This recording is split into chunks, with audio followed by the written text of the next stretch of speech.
안녕하세요. 전 39살 여자이고요. 중견기업 디자인 부서에서 팀장으로 일을 하고 있는 여자입니다.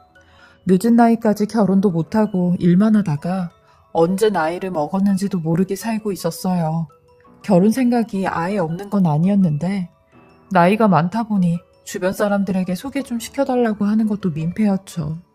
그러니 저도 어느 순간부터는 뭐 인연이 있다면 언젠가는 만나겠지 생각을 했어요.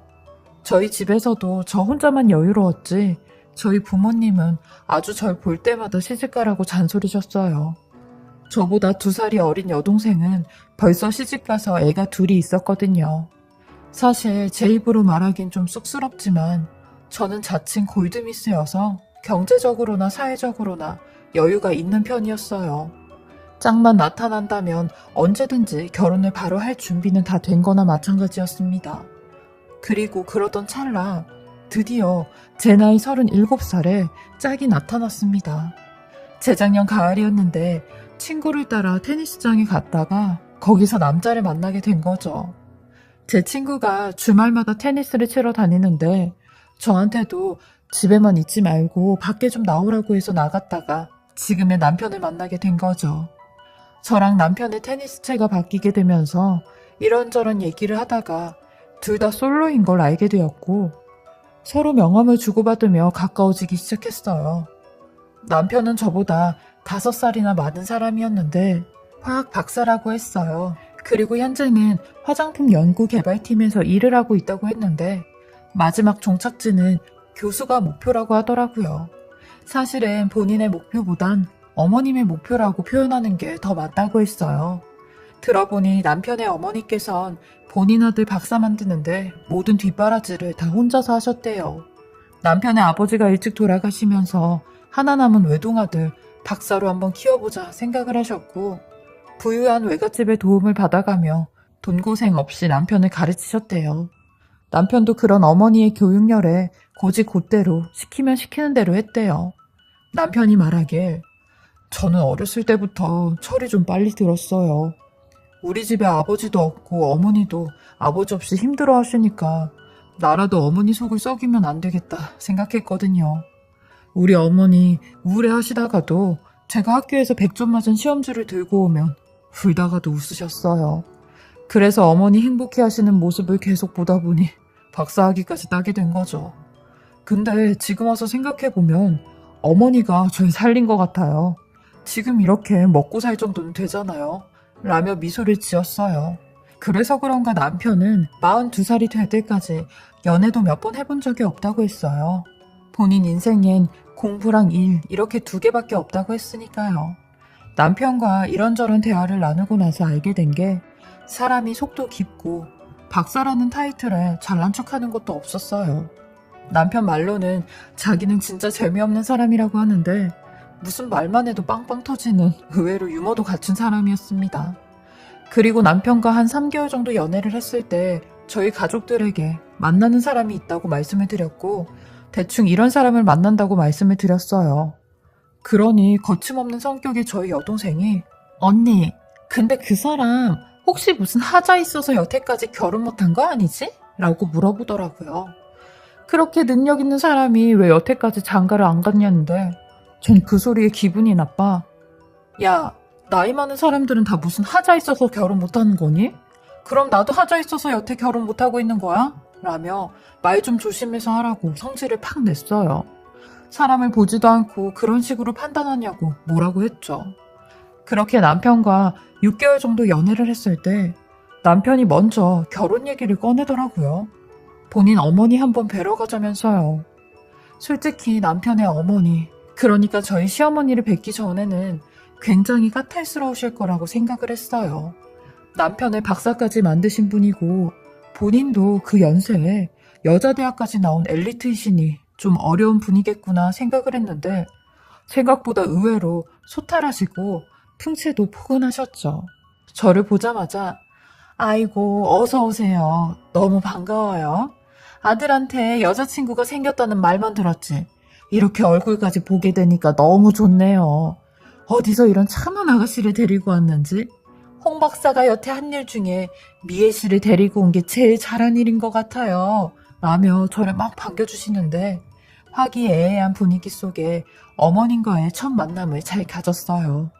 그리고 서로 결혼 얘기가 나와 저희 부모님과도 만남을 가졌고 저희 부부는 만난 지 6개월 만에 초고속 결혼을 진행하게 되었어요.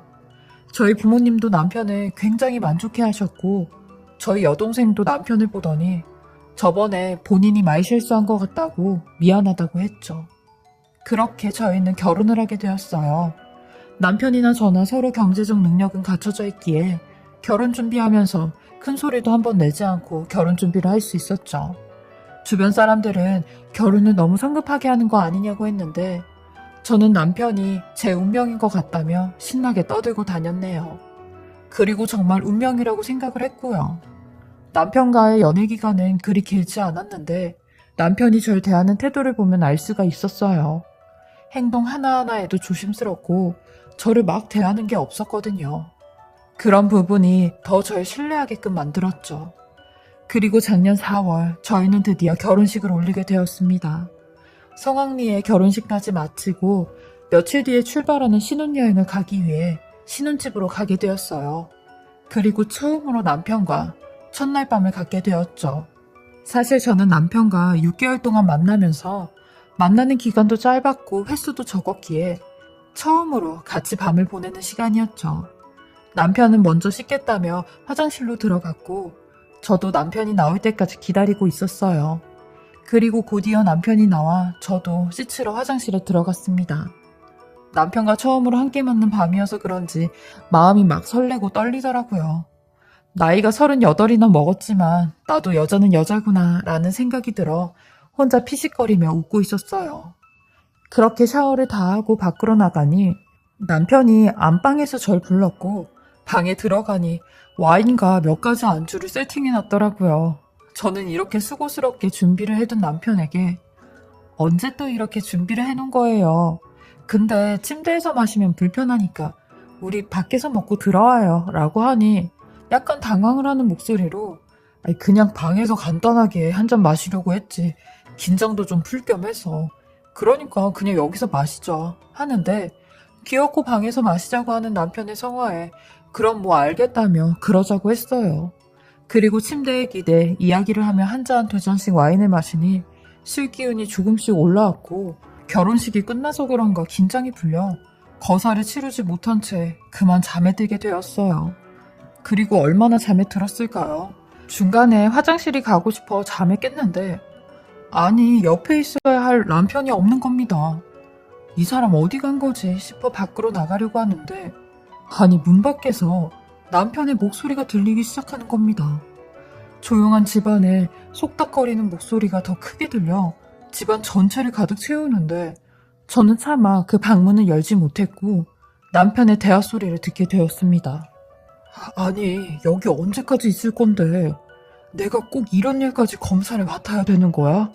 저 사람이랑 연애할 때도 시키면 시키는 대로 하라면 하라는 대로 다 했잖아. 이제 나도 좀 숨 좀 쉬자, 응? 이라고 하는데 저는 남편이 누구랑 통화를 하는 줄 알고 무슨 일이 생겼나 싶어 문을 열려고 하는 순간 또 한 사람의 목소리가 들리기 시작하는 겁니다. 너 내가 결혼 허락해준 것만 해도 감사하다고 해야 되는 거 아니니? 그럼 이 정도는 내가 검사할 자격 되는 거잖아. 근데 뭐? 숨 좀 쉬게 해달라고? 이제 결혼했다 이거야 뭐야? 어떻게 네가 이 엄마의 말을 거역할 수가 있어? 어? 라고 하는데 엄마라는 말에 온몸에 소름이 다 끼쳤어요.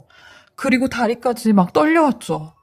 저는 무슨 제가 꿈을 꾸고 있는 줄 알았어요. 아니 이 새벽에 시어머니가 왜 저희 집에 왔고 왜 저런 말을 하고 있는 거지 싶었고 곧이어 아들 엄마가 좀 흥분했네. 화내서 미안해. 그러니까 엄마 이번에 딱 한 번만 확인하고 이제 2번 다시는 확인한다 소리 안 할게. 엄마는 여태까지 살면서 우리 아들이 뭘 하든 다 지켜봤잖아. 그러니까 이번 한 번만 엄마 말 듣자 라고 하는데 남편이 오늘은 미애씨 잠들었으니까 일단 돌아가. 나도 오늘은 좀 피곤해서 안 되겠어 라고 하는데 지금 저 얘기가 누가 들어도 저희 부부를 지켜보겠다는 그런 말인데 저는 참다 지금 이게 무슨 상황인지 내 눈으로 확인해야겠다 싶었고 문 밖으로 나가니 세상에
남편과 시어머니 둘이 손을 꼭 붙잡고 있는 겁니다. 제 모습에 기겁을 하는 남편과 무덤덤이 절 쳐다보는 시어머니가 있는데 시어머니의 그 무표정에 더 소름이 끼쳤어요. 저는 그 두 사람에게 지금 뭐하고 있는 거냐고 둘이 나눈 얘기가 지금 뭔 소리냐고 혼자 난리를 쳤죠. 그러니 남편은 어버버하며 자기 엄마만 쳐다보고 있고 시어머니는 절 있는 대로 노려보시는데 제가 알고 있던 시어머니와는 180도 다른 모습의 사람이었어요. 그러면서 얘, 이게 지금 동네 떠나갈 듯이 소리를 지를 일이니? 아니 내가 네 시애미로서 아들네 집에도 못 오니? 라고 하시는데 지금 누가 그걸 말하는 거냐고 했어요. 그게 중요한 게 아니라 둘이 나눈 대화가 이게 다 무슨 말이냐고 했죠. 확인하는 건 무슨 소리고 이번 한 번만 본다는 건 뭔 소리냐고 하니 내가 애미로서 그거 볼 권리도 없냐? 얘는 내 소유지 네 소유가 아니야 라고 하는데 전 순간 이건 뭔가 잘못됐다라는 생각이 들었고 남편에게 빨리 시어머니 내쫓으라고 했어요. 당신이 안 하면 내가 한다고 하니 본인 엄마한테 사정을 하며 제발 나가달라고 하는 겁니다. 그렇게 한참 동안 실랑이를 하고 나니 그제서야 나갔고 남편은 당신이 생각하는 그런 거 아니라며 오해라고 하는데 저는 그 길로 짐 싸들고 집에 간다며 나왔어요. 그러니 남편은 자기 엄마가 약간 집착이 있다며 이제 당신하고 살면서 엄마랑도 서서히 거리를 둘 거라고 하는데 이게 지금 거리를 둬서 될 일이냐고 난리를 쳤어요. 당신한테 완전히 속은 것 같다고 하며 집을 나왔죠. 그리고 차에 올라타 이걸 어떻게 해야 되나 신혼 첫날 밤에 이게 무슨 일이지 하던 찰나 시어머니한테 전화가 와 세아가 내가 우리 아들 장가 보내고 마음이 좀 울적해서 그런 짓을 한 것 같아 라며 두 번 다시 그런 일 없을 테니까 빨리 집에 들어가라고 우리 아들 혼자 불안해하고 있다고 하는데 그 말에 더 정내미가 떨어져 그 길로 바로 친정집에 내려갔어요. 어차피 혼인신고도 안 했고 사람들한테 손가락질 받는 건 한순간이라고 생각했죠. 그 손가락질이 무서워 내 인생을 저 사람들에게 바칠 순 없다고 생각해 그 사람과의 연을 끊기로 마음먹었습니다. 첫날 밤에 이게 다 무슨 일인가 싶었죠. 되려 하늘이 도와 이 정도에서 끝낸다 생각을 했어요. 전 그렇게 집 문제랑 이것저것 해결해야 될 게 있어서 그 사람과 만나야 될 일이 몇 번 있었는데 하도 이 사람이 저를 안 만나주려고 해서 제가 무작정 이 사람의 회사 근처로 찾아가게 되었어요. 그렇게 그 사람 회사 근처 카페에서 자주 만나게 되었는데 제가 몇 번씩 그 카페를 들락날락거리니 그 카페 사장 아주머니께서 제게 괜히 할 얘기가 있다고 하시는 겁니다. 그렇게 저는 또 한 번의 충격적인 사실을 듣게 되었는데 이 사람 알고 보니 전에도 몇 번이나 이런 적이 있었다네요. 그때도 어떤 여자랑 그 여자의 엄마까지 와서 대판 싸우고 갔다는데 시어머니라는 사람을 언급하며 완전히 정신병자라고 어떻게 신혼 첫날 밤 신혼 여행지까지 와서 그러고 지켜볼 수가 있냐고 니네 모자 고소한다고 난리를 치고 갔다는 겁니다.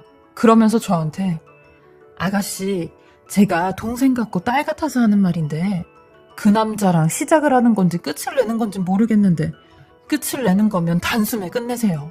제가 여기 회사 밑에서 카페를 12년 정도 했는데 저 남자 엄마라는 사람 보통 제정신이 아닌 사람이에요.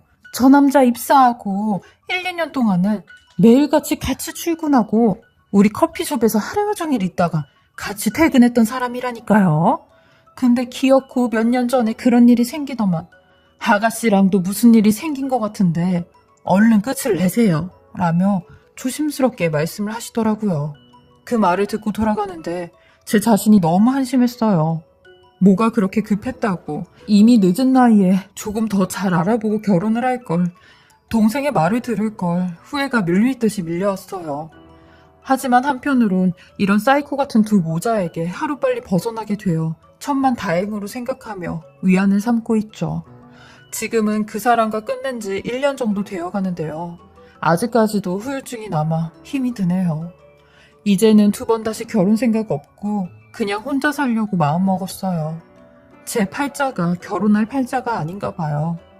결혼해서 애 둘 정도 낳고 옹기종기 살고 싶은 게 제 소원이었는데 다른 사람에겐 평범한 일이 제겐 이룰 수 없는 목표가 되어버린 것 같아 많이 속상하더라고요. 제 이야기 들으시는 분들 중에도 결혼 준비를 하시거나 자식들 시집장가 보내시는 분들이 꽤 계실 텐데 정말 잘 알아보시고 신중하게 결혼시키셨으면 하는 바람입니다. 제 기막힌 사연 들어주시고 읽어주셔서 감사하고요. 무더운 여름 아무쪼록 건강하게 잘 지내시길 바라며 항상 행복한 일만 가득하시길 바라겠습니다. 지금까지 사례자분의 글을 읽어보았는데요.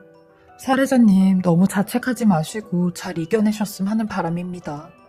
그 사람들이 작정을 하고 본 모습을 숨긴 건데 당연히 사례자님이 모르셨을 법하죠. 지난 일들은 다 잊으시고 다가올 좋은 일들만 생각하시며 기운 내시길 바라겠습니다.